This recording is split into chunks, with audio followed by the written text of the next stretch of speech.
Selamat datang di X-Sagap Channel. Hari ini, kita akan membahas salah satu konflik paling kompleks dan berkepanjangan di dunia, yaitu konflik Israel-Palestina. Mari kita telusuri akar permasalahan dan peristiwa penting yang membentuk konflik ini. Konflik Israel-Palestina adalah salah satu konflik yang paling lama dan rumit di dunia.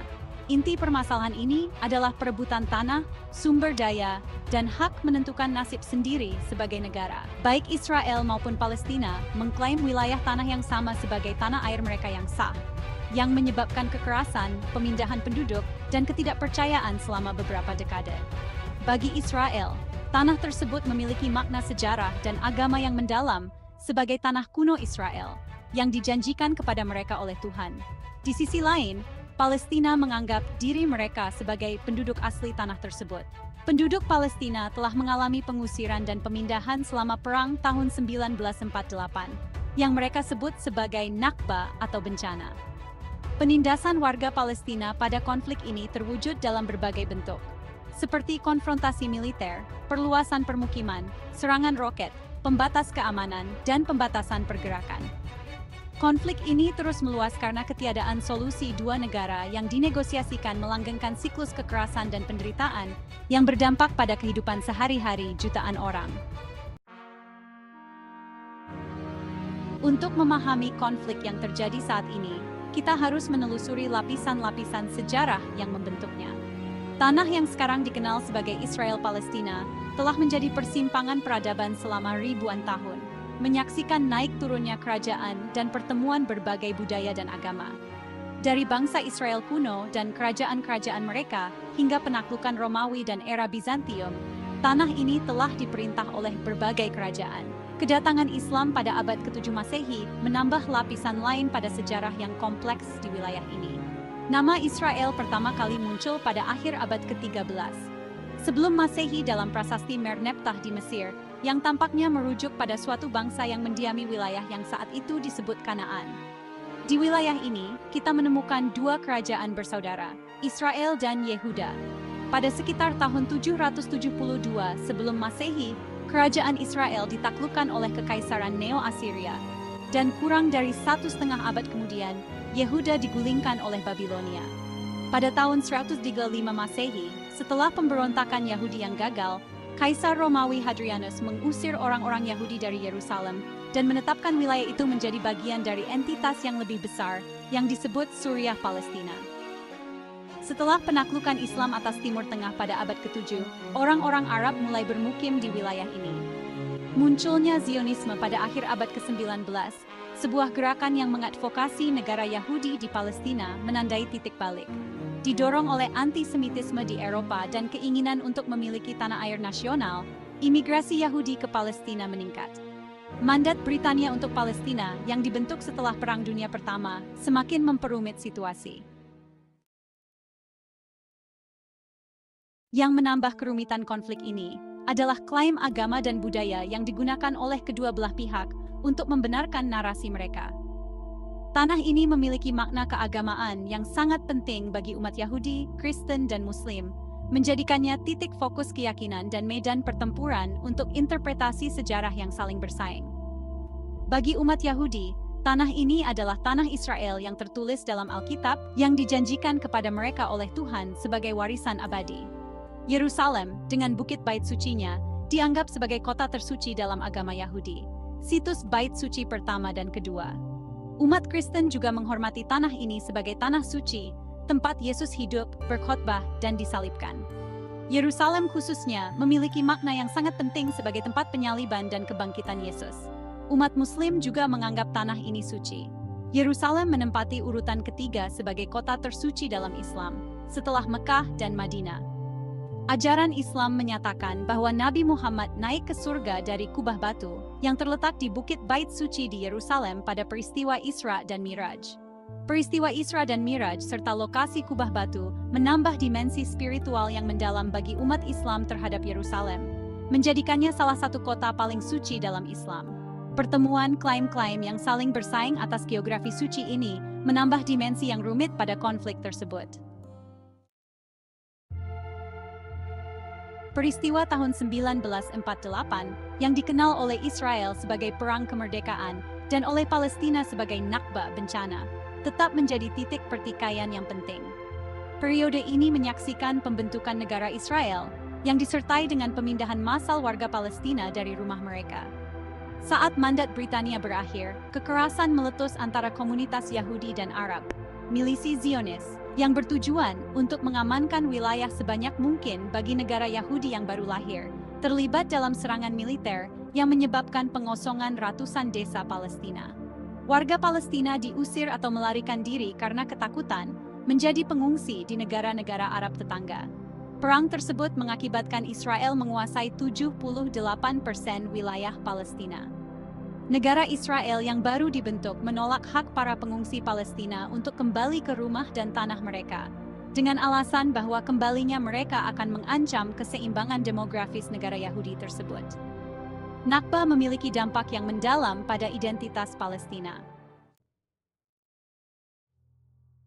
Dekade-dekade setelah Perang 1948 menyaksikan serangkaian perang dan pemberontakan yang membentuk arah konflik.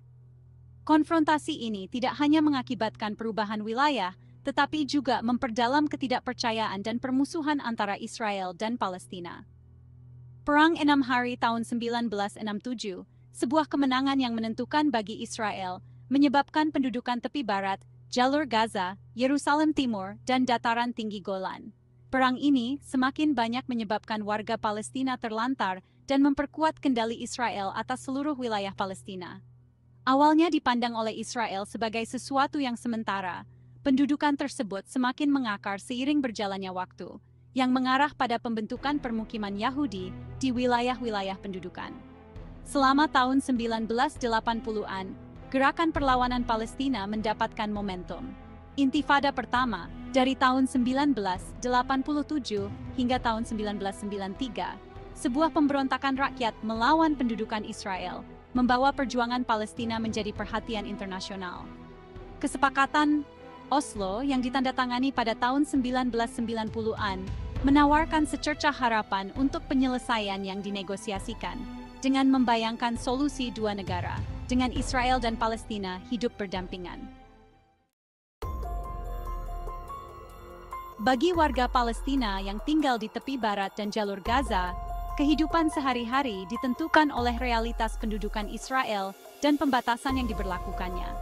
Pembangunan tembok pemisah, yang menurut Israel diperlukan untuk alasan keamanan, telah memecah belah tepi barat dan mengisolasi komunitas Palestina. Seringkali dibangun di atas tanah Palestina yang disita, tembok tersebut membatasi pergerakan, mengganggu mata pencaharian, dan memperkuat pemisahan antara Israel dan Palestina. Pos pemeriksaan, patroli militer, dan penghalang jalan adalah hal yang biasa terjadi di wilayah-wilayah pendudukan.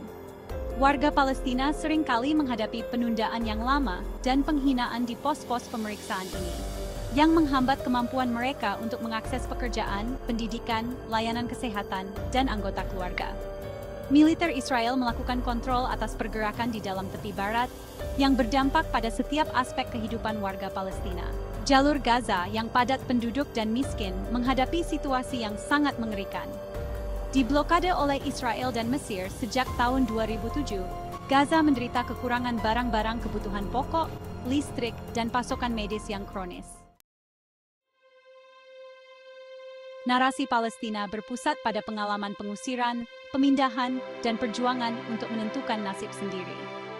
Dari Nakba hingga pendudukan yang sedang berlangsung, warga Palestina memandang sejarah mereka melalui lensa kehilangan, pemindahan, dan perjuangan terus-menerus untuk hak-hak mereka. Ingatan akan Nakba, yang diturunkan dari generasi ke generasi, tetap menjadi elemen yang menentukan identitas Palestina. Hak untuk kembali bagi para warga Palestina dan keturunan mereka tetap menjadi tuntutan yang tidak dapat dinegosiasikan dalam setiap perjanjian damai dari masa ke masa. Warga Palestina di wilayah-wilayah pendudukan setiap hari mengalami kekerasan dan pembatasan yang diberlakukan oleh militer Israel. Mereka mengalami pendudukan sebagai sistem kontrol yang membatasi kebebasan bergerak, akses terhadap sumber daya, dan ekspresi politik mereka. Perluasan permukiman Yahudi telah dipandang ilegal menurut hukum internasional. Perluasan tersebut semakin memperkecil kemungkinan terbentuknya negara Palestina yang layak karena ketidakadilan. Narasi Israel dimulai dari penekanan masalah keamanan, ketidakadilan sejarah yang dihadapi oleh orang Yahudi, dan keberadaan Israel yang genting di wilayah yang bermusuhan. Holocaust, di mana 6 juta orang Yahudi dibunuh secara sistematis oleh Nazi Jerman, sangat membebani jiwa orang Israel, membentuk persepsi mereka tentang ancaman dan kebutuhan mereka akan keamanan. Tetapi hal tersebut bukanlah merupakan sebuah pembenaran yang mengakibatkan jutaan orang Palestina terbunuh. Kekerasan militer dan penindasan warga Palestina yang terus-menerus dilakukan merupakan ketidakadilan yang harus dihentikan. Orang Yahudi telah diusir dari tanah mereka beberapa kali dalam sejarah. Kemudian, tanah tersebut menjadi tempat tinggal bagi penduduk Arab selama lebih dari 1000 tahun, sehingga orang Palestina memiliki hak untuk mengklaim tanah tersebut menjadi tanah miliknya. Di sisi lain, narasi pembentukan negara Israel dipandang sebagai kembalinya mereka ke tanah air Alkitabiah mereka, setelah berabad-abad hidup dalam pengasingan dan penganiayaan. Komunitas internasional telah lama terlibat dalam mencari penyelesaian untuk konflik Israel-Palestina. Banyak inisiatif perdamaian, upaya diplomatik, dan konferensi internasional telah berusaha untuk menjembatani kesenjangan dan menemukan solusi yang langgeng. Namun, terlepas dari upaya-upaya ini, perdamaian tetap sulit dicapai. Kesepakatan Oslo, yang ditandatangani pada tahun 1990-an, merupakan upaya signifikan untuk mencapai penyelesaian yang dinegosiasikan. Kesepakatan tersebut membayangkan solusi dua negara, dengan Israel dan Palestina hidup berdampingan. Namun, proses perdamaian terhenti karena kekerasan yang terus berlanjut, perluasan permukiman, dan kurangnya kepercayaan antara kedua belah pihak. Komunitas internasional, melalui Perserikatan Bangsa-Bangsa dan organisasi multilateral lainnya, telah memainkan peran dalam memberikan bantuan kemanusiaan kepada warga Palestina dan mengutuk pelanggaran hak asasi manusia. Mencapai perdamaian yang adil dan langgeng dalam konflik Israel-Palestina membutuhkan perubahan mendasar dalam pola pikir, kemauan untuk berkompromi, dan komitmen untuk hidup berdampingan. Hal ini menuntut penyelesaian akar penyebab konflik, mengakui narasi kedua belah pihak, dan menemukan cara untuk berbagi tanah dan sumber dayanya secara adil. Solusi dua negara yang layak, berdasarkan perbatasan tahun 1967 dengan Yerusalem Timur sebagai ibu kota Palestina, tetap menjadi kerangka kerja yang paling banyak didukung untuk perdamaian.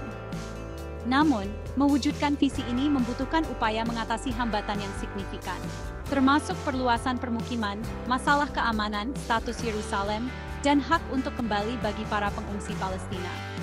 Rekonsiliasi dan penyembuhan adalah komponen penting dari setiap perdamaian yang langgeng. Mengakui ketidakadilan masa lalu, mengatasi keluhan, dan mendorong empati antara Israel dan Palestina adalah langkah-langkah penting untuk membangun kepercayaan dan menciptakan masa depan bersama. Pada akhirnya, perdamaian akan mengharuskan kedua belah pihak untuk bergerak melampaui mentalitas zero-sum yang telah menjadi ciri konflik tersebut terlalu lama. Kita telah melihat betapa rumit dan panjangnya sejarah konflik Israel-Palestina. Semoga suatu hari nanti, perdamaian yang adil dan abadi dapat tercapai di tanah yang penuh sejarah ini. Jangan lupa untuk like, komen, dan subscribe untuk konten menarik lainnya. Terima kasih telah menonton dan sampai jumpa pada video berikutnya.